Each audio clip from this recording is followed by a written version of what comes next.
Hey, everybody, welcome to the program, WRSA Radio. I'm your host, Grenadier One. As always, hope you're having a good week. Been a crazy one, hasn't it? I've been a little under the weather the last couple of days, but so it's kind of given me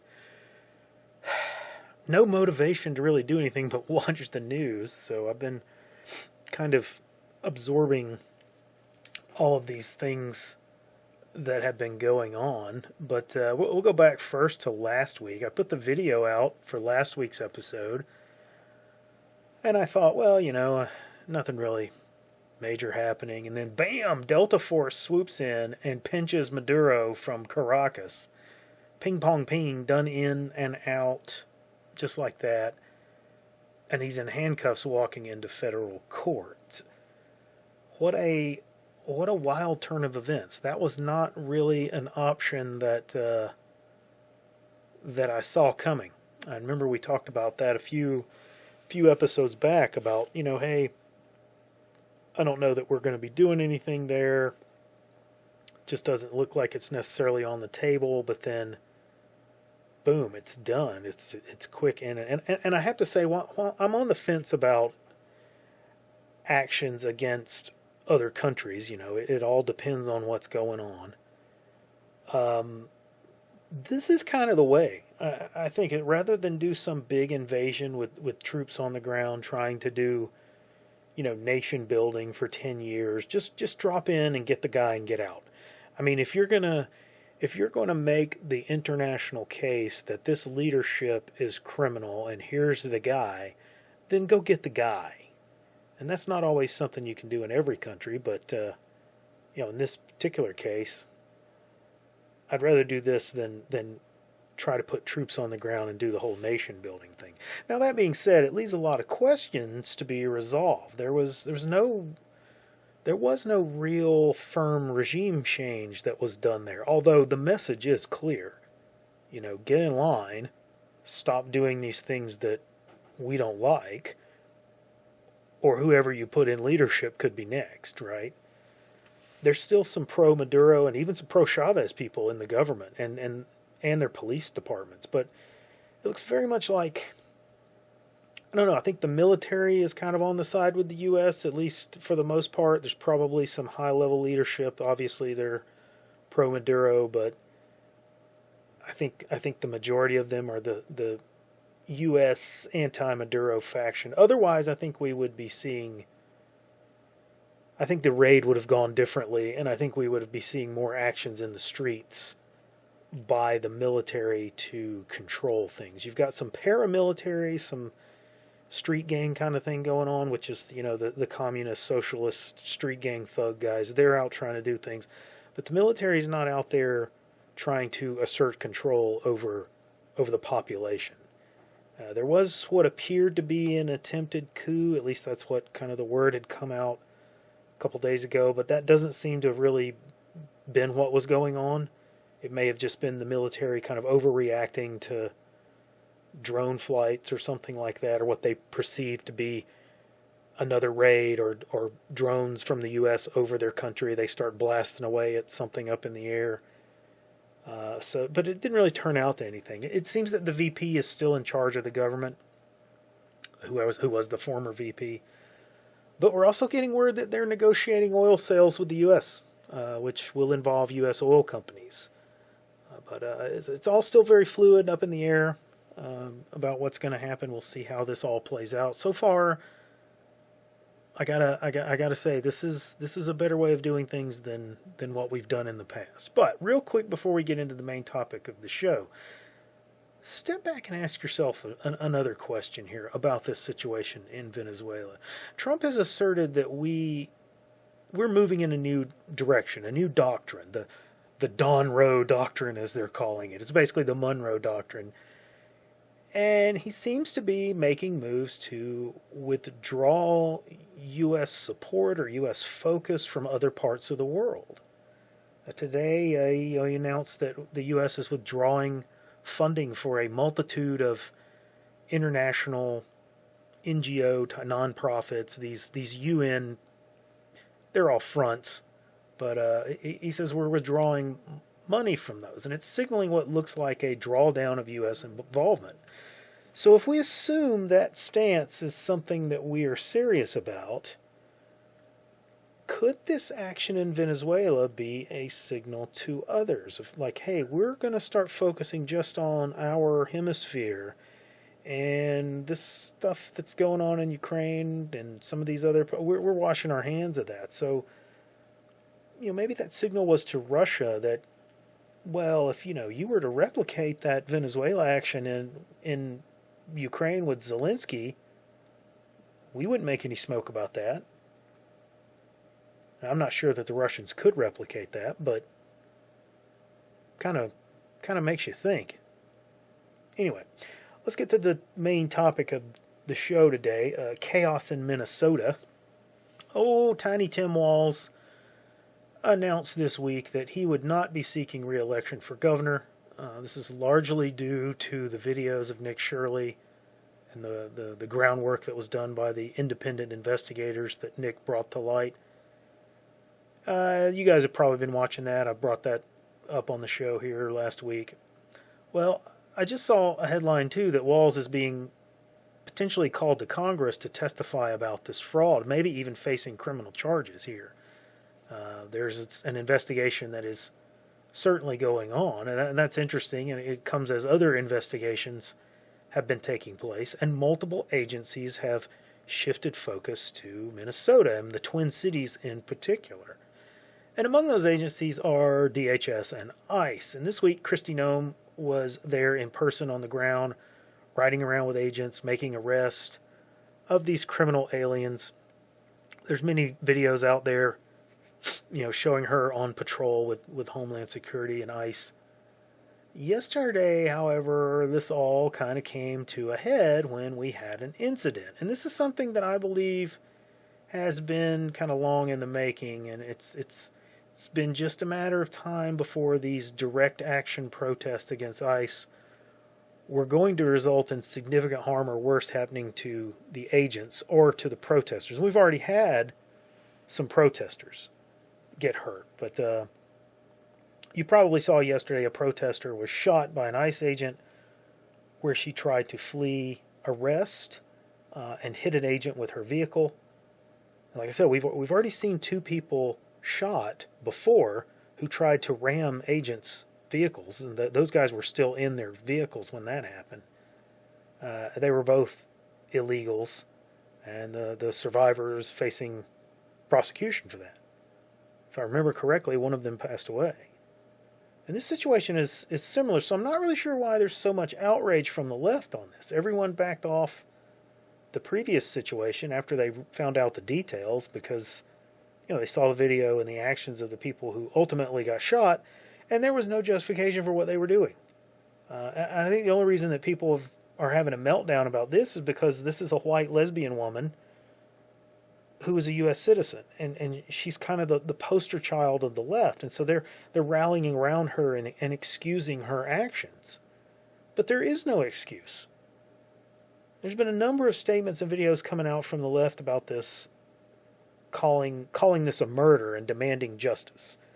And these are leftist governors and politicians, senators, congress people, whatever. They're all making these videos and they're all getting really serious and they're using curse words because, damn it, they're angry. And they're all excusing this woman's actions and claiming that she was shot for no reason. This was just a murder.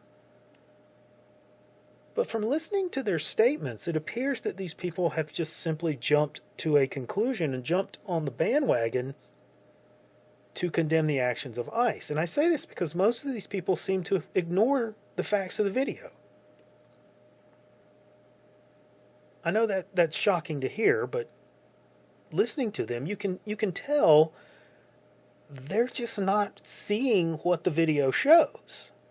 It seems that they believe that the officer that shot her was the officer that was standing at her window. And if you haven't watched the video, if you haven't had a chance to see it, go watch the video. You need to watch that to stay informed about what's going on. They seem to think that the woman, the officer standing at the window, shoots her as she's trying to drive away. That is not what happened. They're ignoring or not seeing the officer that is standing in front of her SUV. And that she actually hit that officer with her truck as she tries to escape arrest. That is the officer that shot her. I'm going to put some pictures up in the video. Look at those pictures. They're annotated, and they're not mine. I did not do the graphics on them. There's something that I found online, and I didn't really see a proper credit to call out who actually had done the work there. But somebody did a very good job of highlighting and kind of circling the people that were all involved and kind of how this plays out in sort of 4 little parts. It's very well done. It's very well done. It shows you exactly what happens in kind of like a slow motion freeze frame way. Watch the video and then look at those pictures, and it spells it out clear as day what happened. So let's look at this for a minute. These people are framing this as, this woman was just trying to leave. Yeah, that's the point. It's called fleeing an arrest. She tried to hit the gas and get away, but the officer was standing in front of her path, and he shot her.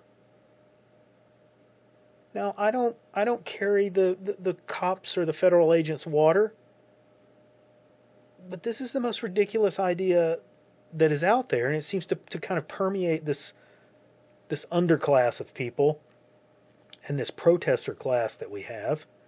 And we see it happen all the time on video, particularly these police videos. There's a ton of these out on YouTube. These people seem to think that when an officer or an agent orders you to get out of the car and tells you, get out of the car, you're going to be arrested. Well, if you just disagree with that, well, you can just drive off and not be bothered by the whole thing. No, I'm not going to do that. I'm just going to leave. They don't really mean it. I can just blast off and run away and just go on about my day. Yeah, that's not how that works. And don't get me wrong here. You may in fact be completely innocent of everything that they are accusing you of doing. And they may be complete scumbags. They may be the most corrupt, horrible police officers out there.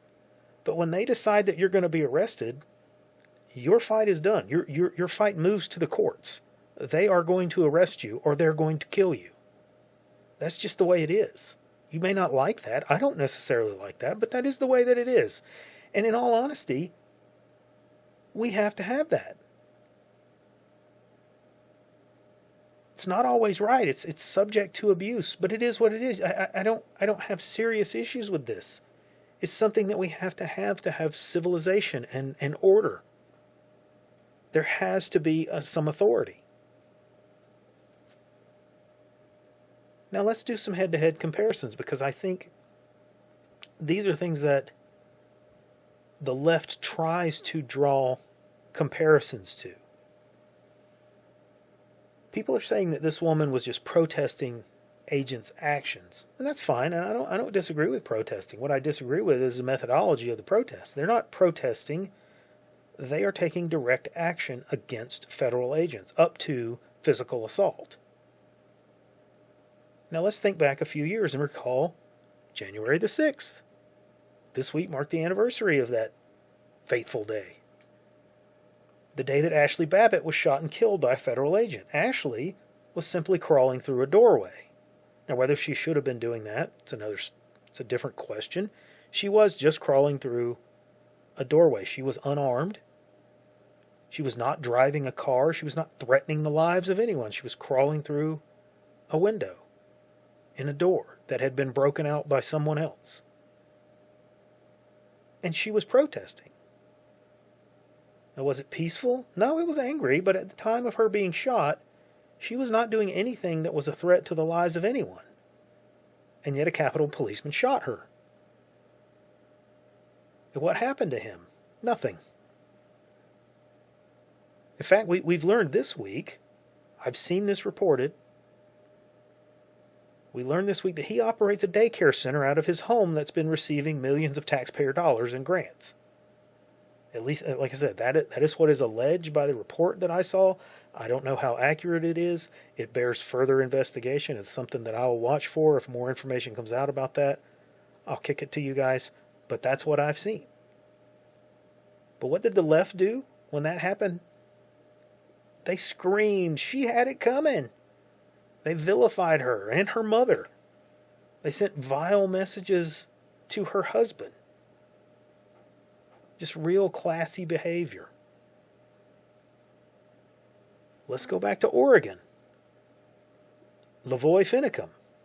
He's driving from the protest of the Malheur Wildlife Refuge with a truck full of people. They're going to meet somebody they think is a meeting.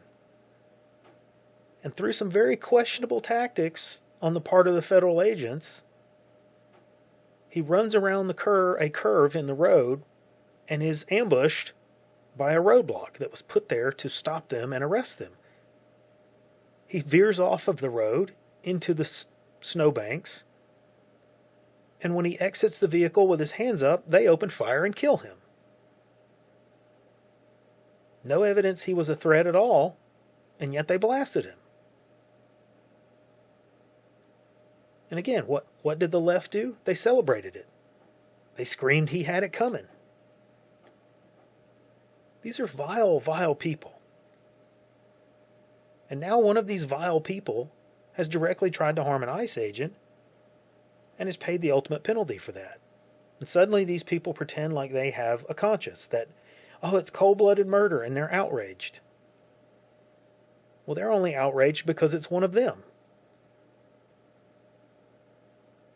If during the next liberal administration we take these same tactics against ATF or the FBI, they'll be screaming for the Insurrection Act and wailing in joy every time one of those agencies kills one of us. They're scum. Just scum.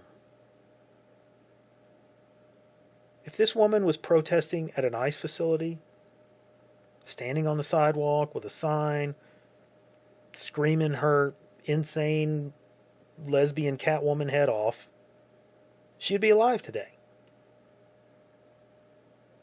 She'd be able to go to that sidewalk tomorrow, and the next day, and every day, and keep gnashing her teeth and wailing, and I wouldn't have any issues with her doing that, other than to disagree with her and think that she was insane. But she would have a right to do that, and no one would be perpetrating violence against her to try to stop that. But she chose to do something else. She chose to directly try to inhibit the legal actions of law enforcement, which in and of itself is an illegal act.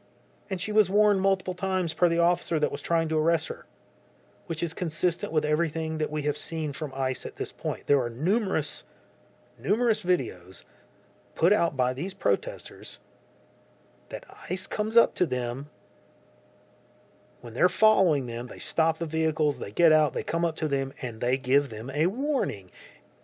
You are obstructing, you're interfering with an investigation, you need to stop. If you do not stop, you will be arrested. That's what they tell them. If you don't stop, we're going to arrest you. They give them warnings, and they give them time to back off and say, okay, I'm leaving. And we've seen that happen in several videos. The people say, okay, fine, I'm leaving. And they leave. And they don't get arrested. And they don't try to run over agents in the process. She made her choice.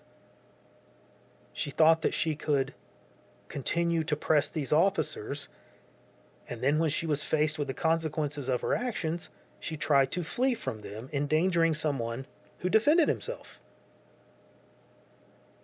It's kind of a metaphor for modern liberalism, if you ask me. Anyway, that is all we have for this week. Like and subscribe. Come see us over on Gab. Nice crew in the mothership, and I'll see you on the next episode.